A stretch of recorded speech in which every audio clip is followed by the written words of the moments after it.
Assalamualaikum warahmatullahi wabarakatuh. Apa kabar? Alhamdulillah, semoga semuanya sehat. Kali ini kita kembali lagi bersama dengan Bapak dalam mata pelajaran Bahasa Indonesia pada video pembelajaran tentang anekdot. Jadi hari ini kita akan belajar menganalisis struktur dan kebahasan teks anekdot. Jangan lupa berdoa. Dan apakah Anda sudah siap?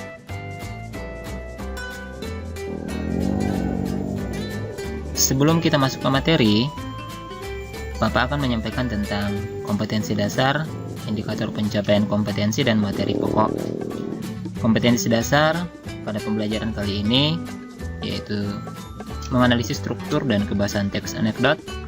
Indikatornya, yang pertama mengidentifikasi struktur dan kebahasan teks anekdot dan menyimpulkan struktur dan kebahasan anekdot.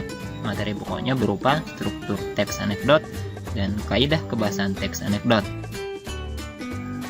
Struktur anekdot. Yang pertama adalah abstraksi, kemudian orientasi, krisis, reaksi, dan koda. Jadi, secara keseluruhan, anekdot terdiri atas 5 struktur. Yang pertama, abstraksi. Abstraksi merupakan gambaran umum tentang isi suatu teks. Kemudian orientasi adalah pendahuluan atau bagian latar belakang peristiwa. Krisis merupakan inti peristiwa atau munculnya masalah atau biasa disebut dengan kemelut. Kemudian reaksi berupa tanggapan atau respon terhadap masalah. Dan yang terakhir adalah koda.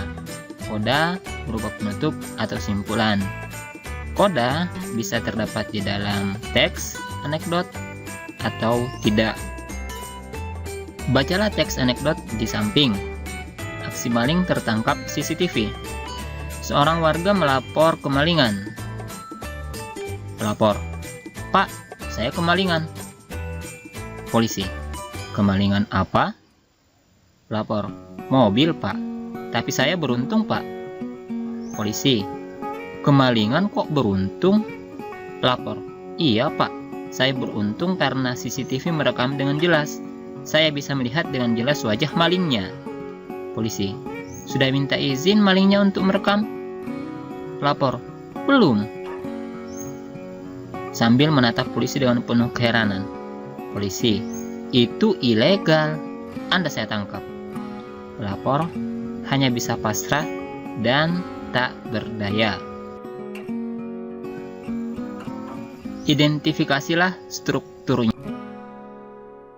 Merupakan hasil identifikasi struktur teks anekdot tersebut. Ya, untuk bagian abstraksi, yaitu pada pembukanya, seorang warga melapor kemalingan. Kemudian bagian orientasi, ada pada kutipan, "Pak, saya kemalingan." Kemalingan apa? Mobil, Pak. Tapi saya beruntung, Pak. Kemudian struktur pada bagian krisisnya, yaitu kemalingan kok beruntung? Iya, Pak. Saya beruntung karena CCTV merekam dengan jelas. Saya bisa melihat dengan jelas wajah malingnya. Sudah minta izin malingnya untuk merekam?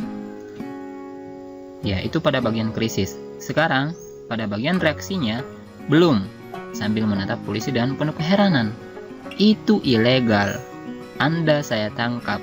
Jadi pada bagian ini merupakan reaksi dari krisis tersebut. Dan bagian akhirnya adalah penutupnya, kodanya. Ya, pelapor hanya bisa pasrah dan tak berdaya.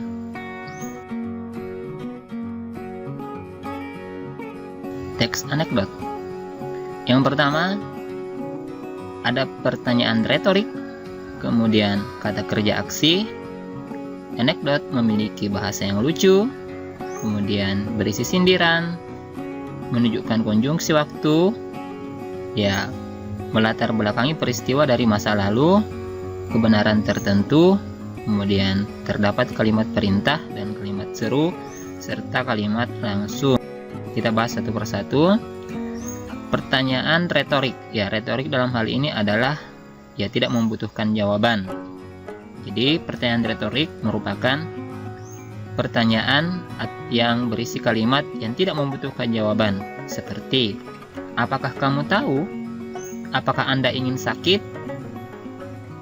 Ya, tidak maukah Anda sehat? Ya, seperti itu merupakan pertanyaan retorik yang sebenarnya tidak membutuhkan jawaban. Kemudian kata kerja aksi. Kata kerja aksi menggunakan kata kerja yang menyatakan suatu tindakan atau kegiatan, seperti menulis, membaca, berjalan, dan sebagainya. Kemudian, anekdot memiliki atau mengandung bahasa yang lucu. Jadi salah satu ciri dari teks anekdot adalah kelucuannya. Ya, jadi teks anekdot disajikan dalam bahasa yang lucu. Kemudian berisi sindiran. Ya, anekdot tidak hanya merupakan cerita lucu tetapi juga mengandung maksud tertentu, yaitu sindiran terhadap sesuatu hal, ya, baik itu kepada tokoh, pemerintah, dan lain-lain sebagainya. Kemudian konjungsi waktu. Konjungsi waktu yang sering digunakan itu ditandai dengan kata setelah itu, lalu, kemudian. Jadi menyatakan selanjutnya peristiwa masa lalu. Ya, jadi anekdot menggunakan kalimat yang menyatakan peristiwa masa lalu atau telah terjadi atau masa lampau. Kemudian kebenaran tertentu. Jadi anekdot, teks anekdot itu mengandung kebenaran yang sebenarnya ada, ya, kebenaran tertentu. Artinya benar terjadi, tetapi bisa juga tidak terjadi demikian. Kemudian kalimat perintah. Kalimat perintah yang dimaksudkan adalah kalimat yang menyatakan perintah untuk melakukan suatu kegiatan ataupun tindakan.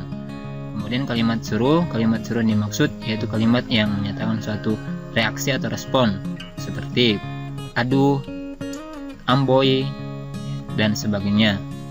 Kemudian kalimat langsung bentuk dialog.